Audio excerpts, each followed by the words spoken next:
ଯୁଗର ପ୍ରୟୋଜନରେ ପରମ ସଚ୍ଚିଦାନନ୍ଦ ସ୍ୱରୂପ ଈଶ୍ୱର ଅସୀମ ଦୟା ପରବଶ ହୋଇ ଓହ୍ଲାଇ ଆସନ୍ତି ଏହି ଧରାଧାମକୁ।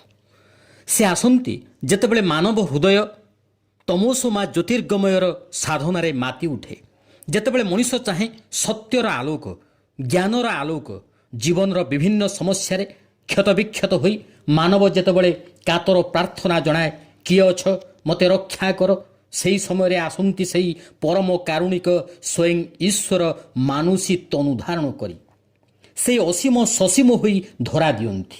ଶ୍ରୀମଦ୍ ଭଗବତ ଗୀତାରେ ଭଗବାନ ଶ୍ରୀକୃଷ୍ଣ ନିଜେ ହିଁ କହିଛନ୍ତି, ଯଦା ଯଦା ହି ଧର୍ମସ୍ୟ ଗ୍ଲାନିର୍ଭବତି ଭାରତ ଅଭ୍ୟୁତ୍ଥାନ ମଧର୍ମସ୍ୟ ତଦାତ୍ମନଂ ସୃଜାମ୍ୟହଂ ପରିତ୍ରାଣାୟ ସାଧୁନାଂ ବିନାଶାୟ ଚ ଦୁଷ୍କୃତାଂ ଧର୍ମ ସଂସ୍ଥାପନାର୍ଥାୟ ସମ୍ଭବାମି ଯୁଗେ ଯୁଗେ। ହେ ଅର୍ଜୁନ, ଯେତେବେଳେ ଧର୍ମର ଗ୍ଲାନି ହୁଏ, ଅଧର୍ମର ଅଭ୍ୟୁତ୍ଥାନ ହୁଏ, ସେତେବେଳେ ମୁଁ ନିଜକୁ ସୃଷ୍ଟି କରିଥାଏ ସାଧୁମାନଙ୍କର ପରିତ୍ରାଣ ଓ ଅସାଧୁମାନଙ୍କର ବିନାଶ ପାଇଁ ତଥା ଧର୍ମ ସଂସ୍ଥାପନ ନିମନ୍ତେ ମୁଁ ଯୁଗେ ଯୁଗେ ଜନ୍ମ ନିଏ। ଧର୍ମ ଓ ଅବତାର ସମ୍ପର୍କୀୟ ଆଲୋଚନାରେ ଏହି ଶ୍ଲୋକ ଦୁଇଟିକୁ ଆମ୍ଭେମାନେ ବହୁ ଭାବରେ ଉଲ୍ଲେଖ କରିଥାଉ। ଏଥିରେ ସ୍ୱୟଂ ଶ୍ରୀକୃଷ୍ଣ ତାଙ୍କର ଅବତାର ସ୍ୱରୂପର ରହସ୍ୟକୁ ସ୍ପଷ୍ଟ ଭାବରେ ତୋଳି ଧରିଛନ୍ତି। ଗୀତାର ଏହି ଶ୍ଲୋକରେ 6ଟି ବିଷୟ ବା ତତ୍ତ୍ୱର ଅବତାରଣା କରାଯାଇଛି। ସେଗୁଡ଼ିକ ହେଉଛନ୍ତି ଧର୍ମ, ଧର୍ମର ଗ୍ଲାନି, ଅଧର୍ମର ଅଭ୍ୟୁତ୍ଥାନ, ସାଧୁଗଣଙ୍କର ପରିତ୍ରାଣ, ଦୁଷ୍କୃତଗଣଙ୍କର ବିନାଶ ଏବଂ ଧର୍ମ ସଂସ୍ଥାପନ। ମୋର କଥାକୁ ସଂକ୍ଷିପ୍ତ କରିବାକୁ ଯାଇ ଏଠାରେ ମୁଁ ଶେଷ 3ଟି ପ୍ରସଙ୍ଗରେ ଏହି ଭିଡ଼ିଓଟିରେ ପରମ ପ୍ରେମମୟ ଶ୍ରୀ ଶ୍ରୀ ଠାକୁରଙ୍କର ଭାବାଦର୍ଶ ଅବଲମ୍ବନରେ ତାତ୍ତ୍ୱିକ ଓ ସର୍ବଜନ ଗ୍ରାହ୍ୟ ସ୍ୱଳ୍ପ ବ୍ୟାଖ୍ୟା ଆପଣମାନଙ୍କ ନିକଟରେ ରଖିବି। ପ୍ରଥମ 3ଟି ପ୍ରସଙ୍ଗରେ ପରେ ଅନ୍ୟ ଭିଡ଼ିଓମାନଙ୍କରେ ଆଲୋଚନା କରିବି। ଆପଣମାନେ ମୋର ଏହି ଆର୍ଯ୍ୟକୃଷ୍ଟି ଚ୍ୟାନେଲଟିକୁ ଏପର୍ଯ୍ୟନ୍ତ ସବସ୍କ୍ରାଇବ୍ କରିନଥିଲେ ସଙ୍ଗେ ସଙ୍ଗେ ସବସ୍କ୍ରାଇବ୍ କରିବାକୁ ଭୁଲନ୍ତୁ ନାହିଁ। ଲୀଳା ପୁରୁଷୋତ୍ତମ ଶ୍ରୀକୃଷ୍ଣ କହିଛନ୍ତି, ମୁଖ୍ୟତଃ 3ଟି କାର୍ଯ୍ୟ ସକାଶେ ମୁଁ ଯୁଗେ ଯୁଗେ ଅବତୀର୍ଣ୍ଣ ହୁଏ। ପ୍ରଥମଟି ହେଉଛି ପରିତ୍ରାଣାୟ ସାଧୁନାମ୍।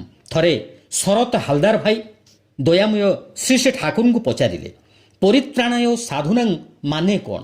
ଉତ୍ତରରେ ଶ୍ରୀ ଶ୍ରୀ ଠାକୁର କହିଲେ, ପରିତ୍ରାଣକୁ ମୁଁ ଗୋଟିଏ ନିରବଚ୍ଛିନ୍ନ ଧାରା ବୋଲି ମନେ କରେ।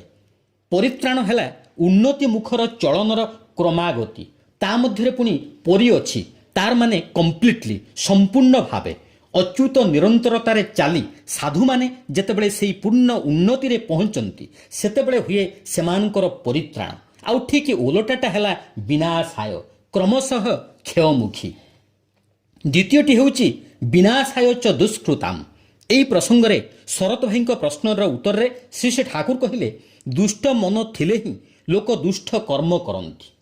ତେଣୁ ଆଗେ ମନ ଠିକ୍ କରିବା ଦରକାର। ମୁଁ ଯେ ଏତେ କିଛି କରେ, ସବୁବେଳେ ଦେଖେ ମଣିଷର ମନ କିପରି ଭାବେ ଆଡ଼ଜଷ୍ଟ, ବିନାୟିତ କରାଯାଏ। ମନ ଦୁଷ୍ଟ ନ ହେଲେ କର୍ମ ବି ଦୁଷ୍ଟ ହେବନି। ବିନାଶାୟ ଚ ଦୁଷ୍କୃତାମ୍ ପ୍ରସଙ୍ଗରେ ଶ୍ରୀ ଶ୍ରୀ ଠାକୁର ପୁନଶ୍ଚ ଅନ୍ୟତ୍ର କହିଛନ୍ତି, ତାଙ୍କର ମାନେ ଯୁଗାବତାରଙ୍କର ନୀତିବିଧି ଓ ଦର୍ଶନର ଆଚରଣ ସମନ୍ୱିତ ଯାଜନରେ ଯଦି ସାରା ଜଗତଟାକୁ ଫ୍ଲଡ୍ ପ୍ଲାବିତ କରି ଦିଆଯାଏ, ମଣିଷମାନଙ୍କୁ ଯଦି ଦୀକ୍ଷିତ କରି ତାଙ୍କର ପଥରେ ଚାଳିତ କରାଯାଏ, ତାହେଲେ ଦୁଷ୍କର୍ମ କରିବାର ଆକାଂକ୍ଷା ହିଁ ମଣିଷର କମିଯିବ। ସେ ଯେତେବେଳେ ଆସନ୍ତି ସେତେବେଳେ ତାଙ୍କୁ ଦେଖି, ତାଙ୍କୁ ଭଲ ପାଇ ମଣିଷର ସତ୍ ଅର୍ଥାତ୍ ଜୀବନ ବୃଦ୍ଧି ଚିନ୍ତା ଓ କର୍ମ ବଢ଼ିଯାଏ। ଆଉ ଏଇଟା ଯେଉଁ ପରିମାଣରେ ବଢ଼ିଯାଏ, ଅସତ ପ୍ରବଣତା ମଧ୍ୟ ସେହି ପରିମାଣରେ ନଷ୍ଟ ହୁଏ। ତୃତୀୟଟି ହେଉଛି ଧର୍ମ ସଂସ୍ଥାପନାର୍ଥାୟ। ପରମ ପ୍ରେମମୟ ଶ୍ରୀ ଶ୍ରୀ ଠାକୁର ଥରେ ଆଲୋଚ୍ୟ ଶ୍ଲୋକଟି ଉଦ୍ଧୃତ କରି କଥା ପ୍ରସଙ୍ଗେ କହିଲେ, ଧର୍ମ ସଂସ୍ଥାପନ ପାଇଁ ପ୍ରୟୋଜନ ଅନୁସାରେ ଯୁଗେ ଯୁଗେ ତାଙ୍କର ଆବିର୍ଭାବ ହୁଏ। ସେହି ଶ୍ରୀକୃଷ୍ଣ, ସେହି ବୁଦ୍ଧ, ସେହି ଯୀଶୁ, ସେହି ରାମକୃଷ୍ଣ, ପ୍ରେରିତ ପୁରୁଷ ରସୁଲ ମଧ୍ୟ ସେ ଆସନ୍ତି ଧର୍ମର ଗ୍ଲାନି ଓ ଅଧର୍ମର ଅଭ୍ୟୁତ୍ଥାନ ହେଲେ। ଉଦ୍ଦେଶ୍ୟ କେବଳ ଧର୍ମକୁ ତାର ଯଥାଯଥ ସ୍ଥାନରେ ପ୍ରତିଷ୍ଠା କରିବା। ଏ ସମ୍ପର୍କରେ ଯୁଗାବତାର ଶ୍ରୀ ଶ୍ରୀ ଠାକୁରଙ୍କର ବାଣୀ ମଧ୍ୟ ଅଛି, ଧର୍ମ ଯେখানে ବିପାକ ବାହନେ ବ୍ୟର୍ଥ ଅର୍ଥେ ଧାଏଁ, ସେକାଳେ ପ୍ରେରିତ ଆବିର୍ଭୂତ ହୁଅନ୍ତି ପାପୀ ପରିତ୍ରାଣ ପାଏ। ଏହି ବ୍ୟର୍ଥ ଅର୍ଥର ଅର୍ଥ ହେଉଛି ଅପବ୍ୟାଖ୍ୟା, ମିସ୍ ଇଣ୍ଟରପ୍ରିଟେସନ୍। ବା ବିକୃତ ଯାଜନ।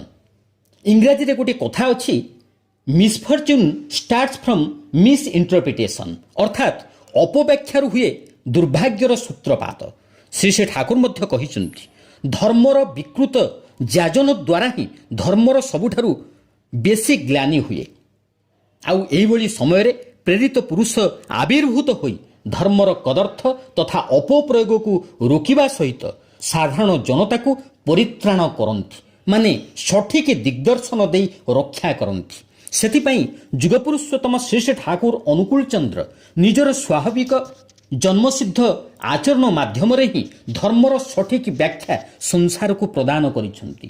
ସେ ସ୍ୱତଃ ହିଁ ଫୁଲଫିଲର ଦି ବେଷ୍ଟ, ଅର୍ଥାତ୍ ସର୍ବ ପରିପୂର୍ଣ୍ଣକାରୀ। ସେ ଲକ୍ଷ ଲକ୍ଷ ମଣିଷଙ୍କର ସହଜ ସୁନ୍ଦର ପରିତ୍ରାତା। ଖ୍ରୀଷ୍ଟୀୟ ଊନବିଂଶ ଶତକର ଶେଷ ଆଡ଼କୁ ଦେଖାଦେଇଥିଲା ଧର୍ମର ଚରମ ଗ୍ଲାନି ଓ ମଣିଷର ଜୀବନ ବୃଦ୍ଧିରେ ଚରମ ସଙ୍କଟ। ମଣିଷ ତାର ଭାଗବତ ଧର୍ମକୁ ଭୁଲି କେବଳ ଜୈବିକ ଧର୍ମ ଅର୍ଥାତ୍ ଆହାର, ନିଦ୍ରା, ଭୟ, ମୈଥୁନକୁ ନେଇ ମାତି ରହିଥିଲା।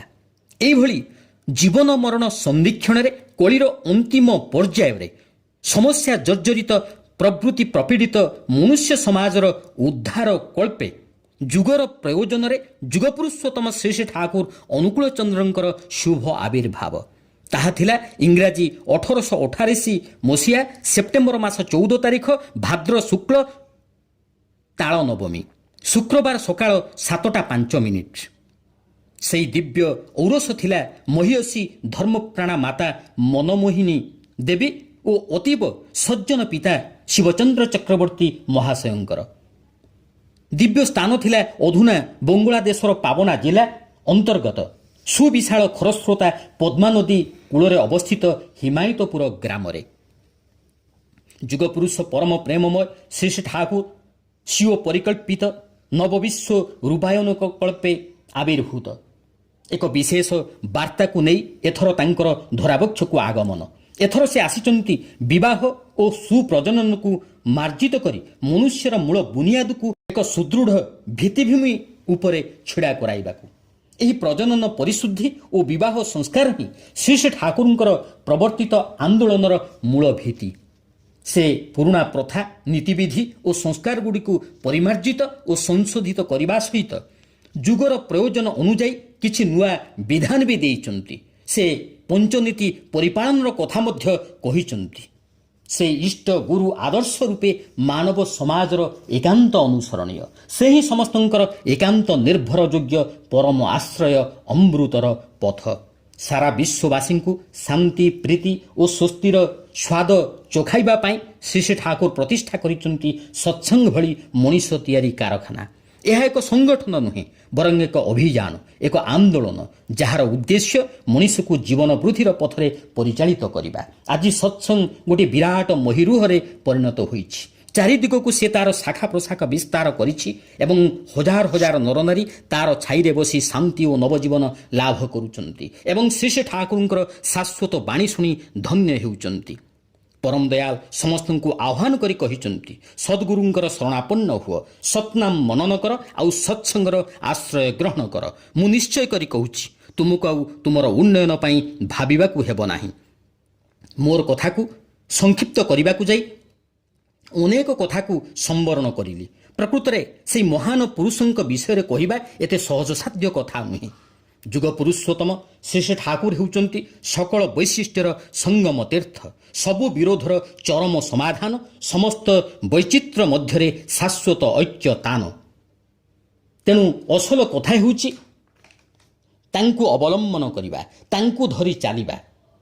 ଏହା ହିଁ ଜୀବନକୁ ଉପଭୋଗ କରିବାର ସହଜ କୌଶଳ, ଜୀବନ ଓ ବୃଦ୍ଧି ପଥରେ ଆଗେଇ ଚାଲିବାର ସାବଲୀଳ ପଥ। ଆସନ୍ତୁ ଆଜିର ଏହି ପରମ ପବିତ୍ର ଜନ୍ମ ଦିବସର ଶୁଭଲଗ୍ନରେ ତାଙ୍କର ଶ୍ରୀରଙ୍ଗା ଚରଣରେ ପ୍ରଣାମ ଜଣାଇବା, ଏକସ୍ୱରରେ କହି ଉଠିବା, ବନ୍ଦେ ପୁରୁଷୋତ୍ତମମ୍। ଜୟ ଗୁରୁ।